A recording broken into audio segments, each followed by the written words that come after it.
কোনো রকম ঘষা মাজা ছাড়াই শুধুমাত্র একটি উপকরণ দিয়েই মাত্র 5 মিনিটেই ম্যাজিকের মতো করে কাঁঠালের বীজটি পরিষ্কার করে দেখাবো। আসসালামু আলাইকুম, কেমন আছেন সবাই? আশা করি আল্লাহর রহমতে সকলে ভালো আছেন। আমরাও আলহামদুলিল্লাহ ভালো আছি। তো আজকে আমি শুধুমাত্র একটি উপকরণ ব্যবহার করে মাত্র 5 মিনিটেই ঝকঝকে করে ম্যাজিকের মতো কাঁঠালের বীজ পরিষ্কার করে দেখাবো। তো তার জন্য এখানে আমি কিছু কাঁঠালের বীজ নিয়েছি। তো এবার এর উপরে যে শক্ত যে আবরণটা, উপরের এই যে শক্ত খোসাটা, এটা আমি ছিলে নেব।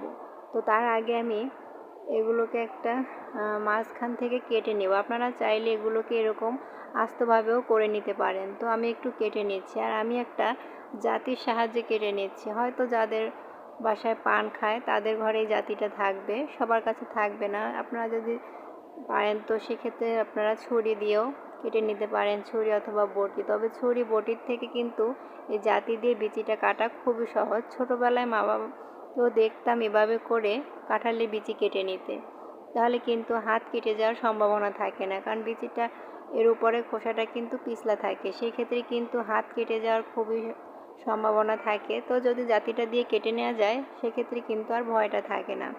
তো তারপরে কিন্তু আমি সবগুলো বিচি ছিলে নিয়েছি, আর এদিকে একটা পাতিলে আমি ফুটন্ত টকবগে ফুটন্ত গরম পানি নিয়েছি। নিয়ে তার ভিতরে আমি দিয়ে দিয়েছি 1 চা চামচ পরিমাণ বেকিং সোডা, যেটাকে বলে বেকিং সোডা।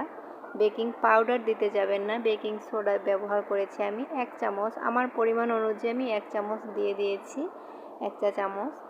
তো আপনারা যদি কম বেশি নেন সেক্ষেত্রে একটু পরিমাণটা বাড়িয়ে দিতে পারেন। তো আমার বিচিগুলো তো আপনারা দেখেছেন, তো সেই পরিমাণে আমি কিন্তু এখানে 1 চা চামচ ব্যবহার করেছি। আর একটা কথা, এখানে আমি তো বেকিং সোডাটা ব্যবহার করেছি। আপনাদের কাছে যদি বেকিং সোডাটা না থাকে সেক্ষেত্রে কিন্তু আপনারা এখানে লেবুর রসটা ব্যবহার করতে পারবেন। লেবুর রসটাও কিন্তু এখানে খুবই কার্যকর, লেবুর রসটাও কিন্তু সেম উপকার দিবে। এই বেকিং সোডাটায় যেটা হবে, আপনার লেবুর রসও কিন্তু সেম কাজ করবে। তো তারপরে কিন্তু আমি 30 মিনিটের মতো কাঁঠালের বিচিগুলো দিয়ে ভেতরে ভিজিয়ে রেখেছিলাম। তো 30 মিনিট পরে আমি ফিরে আসছি। দেখুন, এটা হাত দিয়ে একটু প্রেস করলেই কিন্তু খোসাগুলো কত সহজে উঠে আসতেছে। এটা কিন্তু একেবারে লেগে থাকে, তুলতে কিন্তু অনেক ঝামেলা মনে হয়। এগুলো তোলার কারণে কিন্তু অনেকে আমরা বিচি খাই না, কিন্তু কাঁঠালের বিচিটা কিন্তু খুবই ভালো লাগে খেতে। এর ভর্তা বলেন, তরকারি বলেন, যেটাই বলেন, খেতে কিন্তু খুবই ভালো লাগে। তো তারপরে আমি পানি থেকে তুলে এরকম একটা কাচের জার বা প্লাস্টিকের জার, যাই থাকে আপনাদের হাতের কাছে, তার ভিতরে নিয়ে একটু ঝাঁকিয়ে নিতে হবে। আপনারা এই যে দেখুন আমি ঝাঁকিয়ে দেখাচ্ছি। তো আপনারা এভাবে বোতলের ভিতরে বা বয়ামের ভিতরে ভরে তারপর এরকম করে ঝাঁকিয়ে নেবেন, যেভাবে সুবিধার হয়। তো ঝাঁকিয়ে নিলেই কিন্তু এর উপরের যে লাল যে খোসা যে অংশটা, সেটা কিন্তু এই দেখুন এরকমভাবে কিন্তু উঠে আসে। তো আমি প্রায় 1 মিনিটের মতো ঝাঁকিয়ে নিয়েছি, দেখুন। আর কি সুন্দরভাবে সবগুলো কিন্তু ছেড়ে আসছে, দেখতেই পাচ্ছেন আপনারা। তো এটা কিন্তু খুবই সহজে, কোনো রকমের ঘষা মাজার প্রয়োজন নেই। শুধুমাত্র এই যে 30 মিনিট, আপনাদের কাছে যদি লেবুর রসটা দেন সেক্ষেত্রে আপনারা 1 ঘন্টার মতো ভিজিয়ে রাখতে পারেন। তবে পানিটা কিন্তু ফুটন্ত টকবগে গরম পানি নিতে হবে।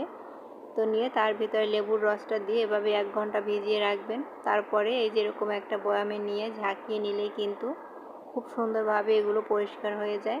তো এগুলোকে এখন আমি খুব ভালো করে ধুয়ে নিব।